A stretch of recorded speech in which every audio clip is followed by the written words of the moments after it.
Bismillahirrahmanirrahim. Assalamualaikum warahmatullahi wabarakatuh.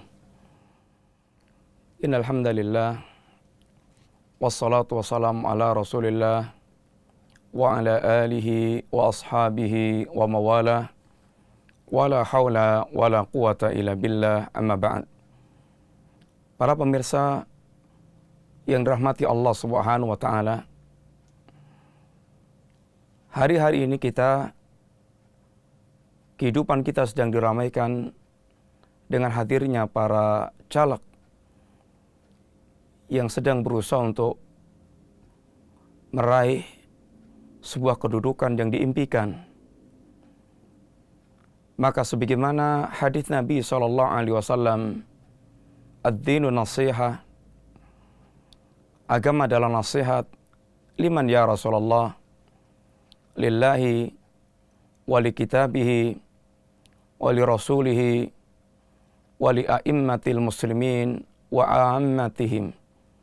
Nasihat untuk Allah, untuk kitabnya, untuk rasulnya, untuk para pemimpin kaum muslimin, dan awam atau keumuman kaum muslimin semuanya. Kita akan mengangkat dan sekaligus merupakan hadiah emas teruntuk para caleg kita, tentunya adalah kaum muslimin yang sedang mengejar sebuah target tertentu. Maka kita persembahkan nasihat-nasihat yang layak kita renungkan dari nasihat Allah Subhanahu wa taala dan nasihat Rasulnya sallallahu alaihi wasallam. Mudah-mudahan Allah Subhanahu wa taala memberikan kemanfaatan untuk kita semuanya, dan terkhususnya kepada para saudaraku yang mereka sedang mengejar sebuah target tertentu dari kehidupan yang ada. Para pemirsa dan saudaraku yang mulia, ketahuilah apa yang sedang Anda kejar adalah urusan dunia. Perkara yang telah diingatkan oleh Allah Subhanahu wa taala dan Rasulnya dengan peringatan yang sangat membuat kita hendaknya waspada dan berhati-hati. Allah ingatkan kepada kita semuanya tentang sifat kehidupan dunia secara umum. Wa mal hayatu dunya illa mata'ul ghurur. Dan tidak lain kehidupan dunia adalah kehidupan yang penuh dengan tipuan. Sehingga Allah memerintahkan kita jangan pernah kita tertipu dengan kehidupan dunia. Fala taghurranakumul hayatud dunya. Jangan sekali-kali Anda tertipu oleh kehidupan dunia.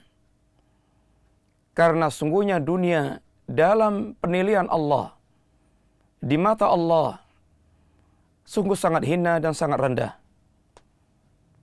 Alangkah hinanya apa yang diumpamakan Nabi dengan tamsil tentang dunia. Nabi pernah berjalan di sebuah pasar, menemukan seekor kambing yang cacat telinganya dan masih muda dan telah menjadi bangkai. Lalu diangkat Nabi, ditunjukkan kepada para sahabat dan ditawarkan kepada mereka, ayyukum yuhibbu anna lahu bidirham. Adakah di antara Anda yang mau memiliki bangkai kambing yang cacat ini dengan 1 dirham? Para sahabat mereka mengatakan, manuhibbu lana bisyai'. Tidak ada di antara kami yang mau memiliki ya Rasulullah. Li'annahu asak, karena sungguhnya kambing ini adalah cacat. Wa manasna bih, dan apa yang akan kami perbuat dengan kambing tersebut? Nabi katakan, atuhibbuna annahu lakum? Adakah di antara kalian yang mau memiliki dengan cara gratis? Tidak usah membayar. Milikilah, silahkan bawa pulang. Maka mereka mengatakan, lau kana hayyan kana aiban. Ya Rasulullah, seandainya kambing ini dalam keadaan hidup, sungguh bagi kami memiliki adalah aib. Wa kaifa wa huwa mayyit, bagaimana lagi seandainya kami telah menjadi bangkai. Rasulullah SAW telah mengetahui bagaimana pendapat para sahabat dalam menghargai kambing yang telah menjadi bangkai tersebut. Nabi ingin memberikan pelajaran yang sangat berharga bagi membuat mereka, wallahi la dunya ahwanu 'ala Allah min hadza 'alaikum. Ketahuilah, sesungguhnya dunia lebih hina dibandingkan bangkai kambing yang cacat ini bagi kalian. Bagi kalian, baik orang mukmin yang menginginkan jannah, maka dunia perkara yang sangat rendah. Sebagaimana pula Nabi mengatakan, "Law kanatid dunya ta'dilu indallahi janaha ba'udah, ma syaqal kafira sarbatan ma." Seandainya dunia senilai dengan sayap seekor nyamuk, niscaya Allah tidak akan memberikan minum kepada orang kafir walaupun seteguk. Dan tamsil tentang dunia ini sangat banyak. Allah memberikan tamsil, Nabi memberikan tamsil yang semuanya menunjukkan tentang hinanya, rendahnya, singkatnya, dan sesungguhnya kehidupannya hakikat, kehidupan akhirat. Sehingga Allah katakan, "Wa mal hayatud dunya illa lahwun wa la'ibun wa inna daral akhirah lahiyal hayawan law kanu ya'lamun." Sesungguhnya tidak lain kehidupan dunia adalah kehidupan yang penuh dengan sendaguro dan tipuan dan permainan. Tidak lain kehidupan dunia, kehidupan yang penuh dengan sendaguro dan permainan. Dan sesungguhnya kehidupan akhirat itulah kehidupan yang sebenarnya seandainya mereka mengetahui. Para pemirsa dan saudaraku yang dirahmati Allah Subhanahu wa taala, maka lihatlah dan perhatikanlah diri kita. Jangan pernah kita ambisi dengan sesuatu yang rendah. Jangan pernah ada dalam diri kita sifat rakus untuk mendapatkan yang rendah. Di mana Rasulullah SAW mengatakan bahwa kerakusan kita terhadap perkara dunia ini sangat bahaya. Sungguh sangat bahaya. Madhibani ja'iani ursila fi ghanamin bi afsada min khirsil mar'i alal mal wa syarafi lidini. Dua serigala lapar yang dilepas kepada seekor kambing. Kita bisa membayangkan dua ekor serigala lapar dilepas kepada seekor kambing. Maka bagaimana lahapnya dan bagaimana bahaya bagi kambing ini dengan dua ekor serigala yang lapar tersebut. Akan tetapi kata Nabi, dua serigala lapar yang dilepas di seekor kambing tidak lebih berbahaya dibandingkan dengan orang yang memiliki ambisi terhadap harta dan kemuliaan. Kemuliaan baik dia bangun dengan cara dia memiliki harta, kekuasaan, atau dengan dia membangun kehormatan, atau membangun kemuliaan, gila hormat melalui perkara agama. Maka ambisi untuk mendapatkan dunia, harta, ambisi untuk dia menjadi orang terhormat, sesuatu yang sangat bahaya dalam kehidupan seorang muslim. Para pemirsa dan saudaraku yang dirahmati Allah Subhanahu wa taala. Maka lihatlah, jangan sampai Anda dijangkiti penyakit yang sangat berbahaya. Lebih-lebih kita melihat sebagian saudara kita bagaimana mengorbankan agama mereka untuk mengejar sesuatu yang hakikatnya sangat rendah ini. Sebagian mereka tidak malu-malu atau tidak tanggung-tanggung untuk meraih perkara ini walaupun harus dengan melakukan perbuatan kesyirikan, melakukan perbuatan kemaksiatan.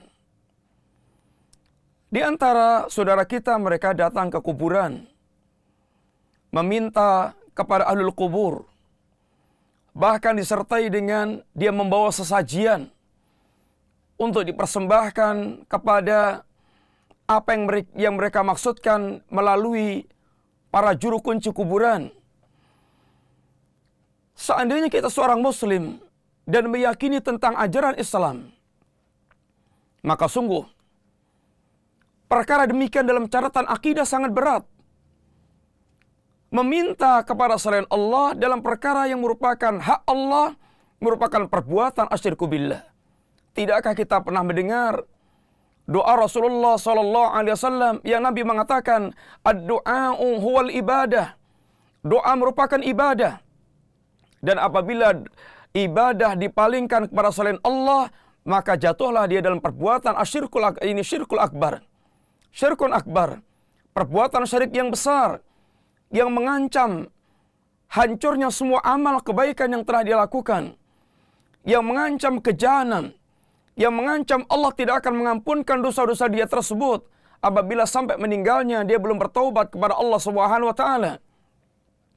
Sebagian mereka bagaimana dalam rangka untuk mendapatkan ambisi dia tentang perkara ini, dia harus melakukan berbagai macam kemaksiatan. Apa yang disebutkan Nabi, maksiat yang belum pernah dilihat penampilannya oleh Nabi di zaman tersebut, maka justru menjadi penampilan kebanggaan, ikon, dalam rangka untuk dia mendapatkan apa yang dia ambisikan. Bagaimana mereka membawa para kasiyat, ariyat, para wanita yang mereka berpakaian akan tapi telanjang. Mereka mumilat, ma'ilat. Mereka bergoyang-goyang untuk menghibur manusia.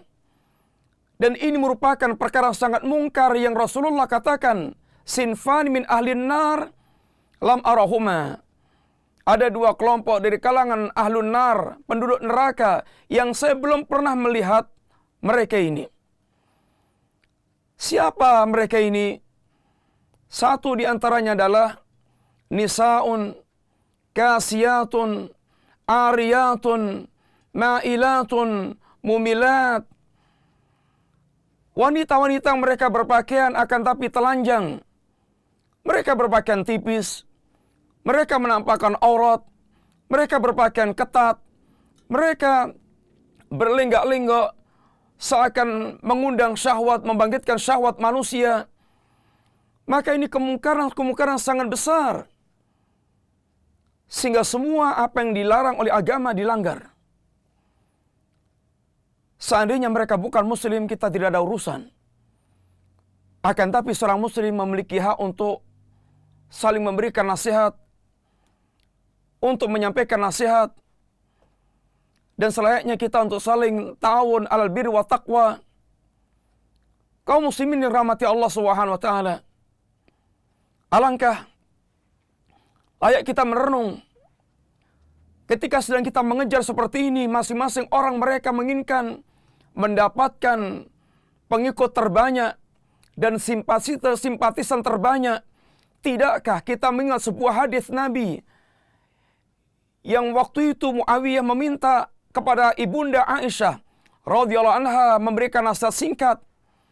Maka di antaranya dibawakan sebuah kalimat yang sangat menyentuh, kalimat yang bisa menggugah orang mereka sedang berambisi tentang kehidupan dunia dengan cara mereka mencari simpati manusia tanpa peduli agama. Rasulullah sallallahu alaihi wasallam mengatakan, "Manil tamasa ridallah bi sakhatin nas radhiyallahu anhu wa arda anhu nas." Barang siapa yang dia mencari ridhanya Allah, ternyata kemudian mengundang kemarahan manusia, maka dia akan mendapatkan keuntungan. Keuntungan pertama, Allah ridha dengan orang tersebut. Dan ini sebesar-besar keuntungan kehidupan manusia. mendapatkan keridhaan Allah Subhanahu wa taala. Dan Allah pun yang kedua, dan Allah pun akan menjadikan manusia ridha dengan dia. Lambat atau cepat, atau Allah jadikan orang terbaik di antara manusia akan ridha dengannya. Ini apabila dia mencari ridhanya Allah Subhanahu wa taala. Adapun waman iltamasa ridwan nas bisakhatillah, adapun seandainya mereka barang siapa mencari ridhanya manusia dengan mengundang kemarahan Allah Subhanahu wa taala, sakhitallahu anhu, sakhitallahu alaih, Allah Subhanahu wa taala marah dengan orang tersebut. Sakhitallahu alaih wa ashata alaihin nas, dan Allah akan membuat pula manusia marah dengan orang tersebut. Ketika dia mencari ridhanya manusia dengan cara-cara yang membuat kemarahan Allah Subhanahu wa taala. Para pemirsa dan saudaraku yang dirahmati Allah Subhanahu wa taala, renungkan hadis tersebut. Dengan cara apa Anda mencari ridhanya manusia? Apakah Anda mencari ridhanya manusia bahkan dengan kemarahan Allah Subhanahu wa taala? Bersiap-siaplah Anda kalau demikian. Allah akan murka. Dan Allah pun akan buat manusia boleh jadi murka dengan orang tersebut, lambat atau cepat. Al-Imam Asy-Syafi'i rahimahullah ta'ala mengatakan, ridwan nas ghayatun la yutrak. Ridhanya manusia itu bagaikan ini laut yang tidak bertepi. Ridwan nas ghayatun la yutrak. Ridhonya manusia tujuan yang tidak pernah mungkin bisa diwujudkan oleh siapapun. Karena tidak mungkin kita bisa mencapai dan membuat manusia semuanya ridha. Akan tapi kalau kita mencari ridhanya Allah SWT, maka sangat mudah dan sangat gampang bagaimana kita mewujudkan keridhaan satu zat yang jelas kemauannya. Dan kita telah menghadapkan diri dengan kemurkaan Allah Subhanahu wa taala. Maka fikirkan baik-baik tentang ancaman Allah dan peringatan Rasulnya sallallahu alaihi wasallam. Jangan pernah Anda kecewa berat, lebih-lebih seandainya Anda sudah mengorbankan agama Anda, mengorbankan akhlak Anda, mengorbankan kehormatan Anda, dan lebih-lebih masuk dalam wilayah yang haram. Ketika orang memiliki ambisi dengan dunia, akan rusaklah kehidupan mereka. Di antaranya, sebagaimana Nabi ingatkan, layatiyanna ala nasi zamanun. Benar-benar akan datang pada manusia suatu zaman. La yubalil mar'u bima akhada. Dia tidak peduli lagi dengan harta yang dia cari. Amin halalin, amin haram. Apakah dia dapatkan dengan cara yang halal atau dengan cara yang haram? Maka jangan Anda tukar akhirat dengan dunia. Jangan Anda masuk dalam apa yang dicela oleh Allah Subhanahu wa taala. Atastabdiluna alladhi huwal adna billadhi huwa khair? Apakah Anda untuk mendapatkan yang rendah harus menukar dengan yang baik? Maka alangkah sangat ruginya. Dan ingatlah, selayaknya seorang muslim, seorang mukmin, dia bersegera mencari jannah, bersegera mendapatkan jannah yang Allah memerintahkan kita untuk bersegera berlomba. Wasari'u ila maghfirati min rabbikum wa jannatin ardha samawati wal ard wa iddat lil muttaqin fabidzalika falyatanafasil mutanafisun. Hendaknya kita bersegera berlomba mendapatkan apa yang disediakan Allah dari jannah, kampung akhirat. Tilka darul akhirah naj'aluha lilladzina la yuriduna uluwan fil ardi wala fasadan wal aqibatu lil muttaqin. Itulah kampung akhirat, yaitu jannah yang luasnya seluas langit dan bumi. Allah sediakan bagi orang mereka tidak menginginkan kesombongan di muka bumi dan tidak menginginkan melakukan kerusakan, dan akibat akhir hanyalah bagi orang yang bertakwa kepada Allah Subhanahu wa taala. Semoga nasihat singkat yang kita sampaikan bermanfaat, dan hanya kepada Allah kita berharap. Mudah-mudahan Allah mewujudkan segala harapan kita. Wa sallallahu ala nabiyyina Muhammadin wa ala alihi wa sahbihi wasallam. Assalamualaikum warahmatullahi wabarakatuh.